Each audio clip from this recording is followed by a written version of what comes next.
Damian Robert নিস্তা, তাকে অনেকেই junior গং মার্লে নামে চিনে থাকে।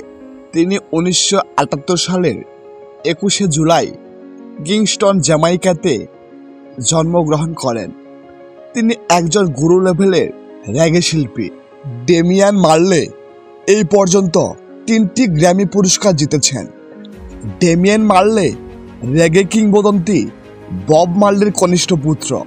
ডেমিয়ানের যখন 2 বছর বয়স, তখন তার বাবা বব মার্লে মারা যান। ডেমিয়ানের ডাকনাম জুনিয়র গং। এই নামটা তার বাবার টাফ গং নাম থেকে নেওয়া হয়েছে। ডেমিয়ান 19 বছর বয়স থেকে সঙ্গীত জগতের সাথে যুক্ত আছেন এবং তিনি 1996 সালে মাত্র 18 বছর বয়সে তার প্রথম অ্যালবাম প্রকাশ করেন। তিনি এবং তার পরিবারের বেশিরভাগ সদস্য সঙ্গীতের সাথে আছেন। ডেমিয়ান মার্লের সঙ্গীতের বিশেষত্ব হল টোস্টিং। এটি একটি জ্যামাইকান ভোকাল কৌশল যা র্যাপিংয়ের পূর্বসূরি।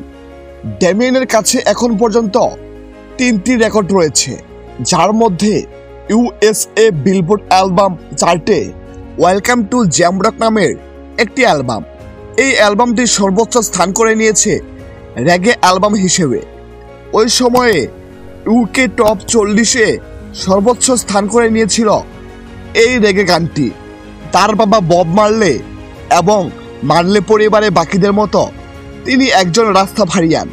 তার সঙ্গীত প্রেম এবং রাজনৈতিক স্বাধীনতায় রাস্তাফারি নির্দেশক নীতিগুলোকে তিনি প্রতিফলিত করেন। বব মার্লের পরে রেগে গানের কিং হলেন ডেমিয়ান মার্লে। বন্ধুরা, আপনারা কি রেগে গান পছন্দ করেন? ডেমিয়ানের কোন গানটি আপনার মনে দাগ কেটেছে? অবশ্যই কমেন্ট করে জানাবেন। ধন্যবাদ সবাইকে।